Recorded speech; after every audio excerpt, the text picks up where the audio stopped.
Everyone say hello. Hello. Here's the outline.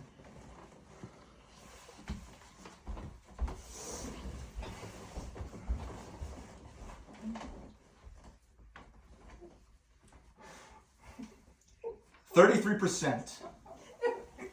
What is 33%? In the span of a human's life, we have one activity that we focus on 33% of the time. That's a large amount. What is it? It's sleep. And we don't even think about it. It's unconscious to us. To give you a different perspective, by the time someone is 75 years old, they will have slept 25 years of their life in an unconscious state. Sleep is important. We all know that. Some people love sleep. They can't wait to go to bed at night, and some people dread it. It has this love-hate relationship in our society. Now, why am I talking about sleep? Well, I am because a lot of people struggle with sleep. And so it's something called sleep deprivation. What is sleep deprivation? Sleep deprivation is when you don't get an adequate amount of sleep or your quality of sleep is affected. Now, I want to make a major point here. Sleep deprivation and insomnia are not the same thing. Insomnia is when you put your head down at night to go to sleep, you close your eyes, and you can't fall asleep. Sleep deprivation, as we had discussed, is when you don't get a normal amount of sleep in a 24-hour period, which is roughly 6 to 8 hours of sleep is usually needed. Okay? Insomnia can cause sleep deprivation, but they're not the same thing. The Cleveland Clinic notes that 50 to 70 million Americans are affected by sleep deprivation at any one time, at any given point. So if you struggle with sleep, just know you're not alone. Why am I talking about sleep deprivation today? Am I a doctor? Am I an expert in the field? No, I'm not. I'm a nighttime shift worker, and I struggle with sleep all the time.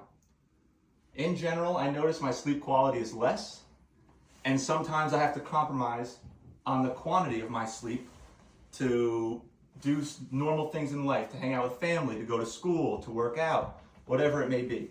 So sleep has a very intimate point in my life, and I struggle with it. What does it feel like when we're sleep deprived? We all know what it feels like. We all know what it generally feels like. You wake up, you're groggy, you kind of feel hungover, you might have a headache, you just don't feel that normal energy that you would feel if you got 6 to 8 hours of sleep. Now, the Cleveland Clinic also notes that almost every system in the human body is affected by sleep. Okay? The heart, the gut, even our mental health is affected.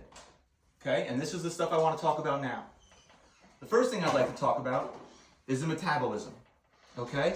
What is metabolism? We talk about metabolism all the time. We think about it, oh, my metabolism slowed down, or it's sped up, it's related to weight loss, etc., right?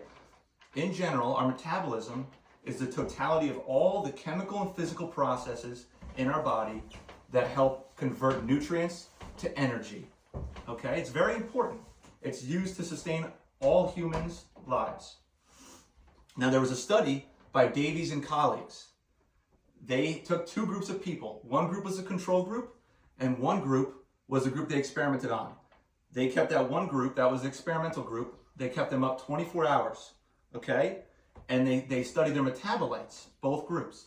They found that the control group, who slept on average 6 to 8 hours a night, their metabolites fluctuated, okay? These metabolites consisted of cortisol and serotonin, tryptophan, and taurine, okay? They found that the other group, the experimental group who stayed awake for 24 hours straight and was sleep deprived, their metabolites increased continually. They didn't fluctuate like a normal person's would with a sleep-wake cycle. Okay, and they found that this increase in metabolites also increases the risk of diabetes and obesity. Okay? They also found, well, that's all they found. Sorry about that. The next thing I'd like to talk about is the gut microbiome. We've been hearing all these things about the gut microbiome and how important it is, and the gut-brain axis, and there's still a lot of stuff to unveil in that area.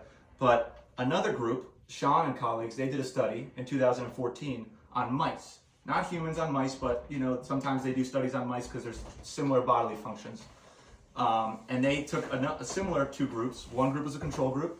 The other group was the experimental group that they kept awake for 24 hours straight. Okay, they found that the mice group that was awake for 24 hours straight had a major decrease in the richness and the variety of their microbiome. Okay, there's still a lot to understand and to break down there, but in general, it's recommended to have a diverse and varied microbiome. Okay, they also found in the study that mice's anxiety increased in the group that was awake for 24 hours.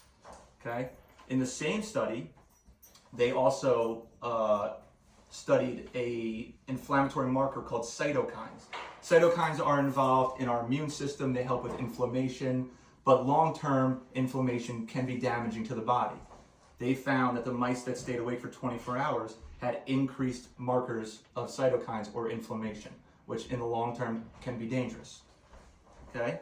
The third area I want to talk about is mental health.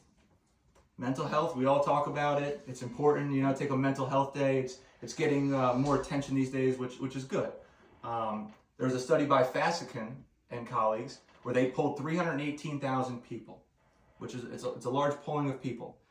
And when they polled those people, they found that those who slept on average 5 hours or less a night, which constitutes sleep deprivation, they found that those people had 5.3 poor mental health days in a given 30-day period, and 4.4 poor physical health days in a 30-day period. So people who struggled with sleep and were sleep deprived struggled mentally and physically. Okay, we all know sleep is important. It's integral to our life. More studies need to be done to unfold and unpack all the effects that sleep and sleep deprivation have on our bodies.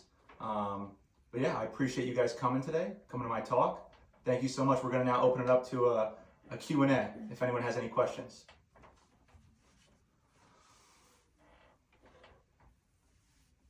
Kate? Anything about sleep affecting motor functions? Yeah, so there was a study that I hadn't talked about in here specifically, but there was a study that discussed how if you go 24 hours without sleep, then it's equivalent to like having a blood alcohol of 0.10. So it does affect coordination and eye coordination, hand-eye coordination and whatnot. Thank you, and that was a great question. Can you make up a sleep deficit? That's a great question. And honestly, I didn't study that part. Because of this being an informative speech, I didn't want to do anything that persuaded the audience or anything, but I can get back to you on that. So I appreciate that, and thank you for the question. That's all for questions today. Thank you guys so much, and have a good day.